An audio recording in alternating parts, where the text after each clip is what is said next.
Hello and welcome back to our channel. It's easy. Travel करना सिर्फ मिमोसास, pine और Instagram के लिए सुंदर फोटोज खींचने का नाम नहीं है। इसके पीछे पासपोर्ट अप टू डेट रखना और डेस्टिनेशन के रूल्स जानने की एक लंबी चेकलिस्ट होती है।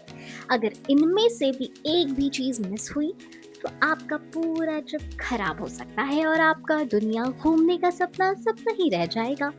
अब जब हम 2026 में एंटर कर चुके हैं तो ये 6 पासपोर्ट और एंट्री रूल्स आपको बिल्कुल भी मिस नहीं करने चाहिए। तो सबसे पहले बात करते हैं पेरेंटल पेपर वर्क की। पोर्टुगल आजकल बहुत ही ट्रेंडिंग है, लेकिन अगर आप अपने बच्चों को वहाँ अकेले या किसी रिलेटिव के साथ भेज रहे हैं तो एक बात का ध्यान रखें, आपको एक नोटराइज्ड लेटर साथ भेजना होगा जिसमें बच्चों का ट्रैवल करने की परमिशन दी गई हो। आजकल तो कई नोटरीज वीडियो कॉल के जरिए भी ये काम ऑनलाइन कर देते हैं, तो बॉर्डर कंट्रोल पर कोई लफड़ा ना हो, इसलिए ये डॉक्यूमेंट सबसे पहले तैयार रखें। दूसरी हैरान करने वाली बात है डेनमार्क डेनियल रूल के हिसाब से शेंगेन जोन में एंट्री के लिए पासपोर्ट 10 साल से पुराना नहीं होना चाहिए, लेकिन डेनमार्क ने एक नया पंगा शुरू कर दिया है। वो उन पासपोर्ट्स को रिजेक्ट कर रहे हैं जो 9 साल और 9 महीने पहले इशू हुए थे।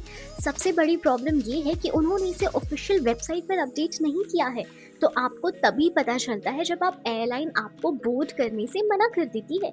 इसलिए अपने पासपोर्ट की डेट ध्यान से चेक कर ले।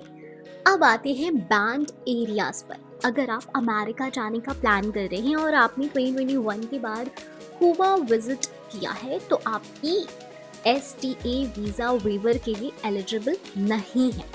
आपको फुल B1 B2 वीजा लेना होगा, जिसके लिए एम्बेसी में इंटरव्यू देना पड़ता है। यही रूल ईरान, इराक और नॉर्थ कोरिया जैसे देशों पर भी अप्लाई होता है। चौथा पॉइंट है कैरेबियन क्रूज का। हम सब यूएस और कनाडा के इलेक्ट्रॉनिक वीजास के बारे में जानते हैं, लेकिन अब सेंट किटिस और नेविस ने भी हर विदेशी ट्रैवल के लिए 13 पाउंड का इलेक्ट्रॉनिक ट्रैवल ऑथराइजेशन कंपलसरी कर दिया है। इसमें अप्रूवल आने में कभी मिनट लगते हैं तो कभी दिन, इसलिए लास्ट मोमेंट का वेट बिल्कुल भी मत करना। पांचवी बात है भूटान के खर्चे की। भूटान ने ओवर टूरिज्म से बचने के लिए 1974 से ही चार्जेस लगवाए हुए हैं। हर इंटरनेशनल विजिटर को वहां 75 पाउंड्स पर डे की सस्टेनेबल डेवलपमेंट फी देनी पड़ती है। बच्चों के लिए रेट्स थोड़े कम है, लेकिन ये पैसा वहां की हेल्थ केयर और एजुकेशन में जाता है, तो बजट थोड़ा बढ़ाकर ही चलना। और आखिर में अपने टैटेड पासपोर्ट यानी फटे पुराने पासपोर्ट पर ध्यान दे। थाईलैंड और साउथ अफ्रीका जैसे देशों को कम से कम 2 ब्लैंक पेजेस चाहिए होते हैं। वहाँ वियतनाम, ऑस्ट्रेलिया और यूएस जैसे देश फटे हुए, वाटर डैमेज या लूज कवर वाले पासपोर्ट को तुरंत रिजेक्ट कर देते हैं। एक छोटा सा टीयर आपको पूरा ट्रिप कैंसिल करवा सकता है, तो इन सारे पॉइंट्स का ध्यान रखना है।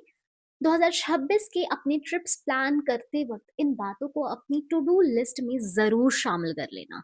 थोड़ी सी मेहनत लगेगी, लेकिन आपका हॉलिडे बिल्कुल स्ट्रेस फ्री और यादगार रहेगा। और ऐसे ही इंफॉर्मेशन के लिए सब्सक्राइब करें इट्स इजी को। हम फिर मिलेंगे अगले वीडियो में।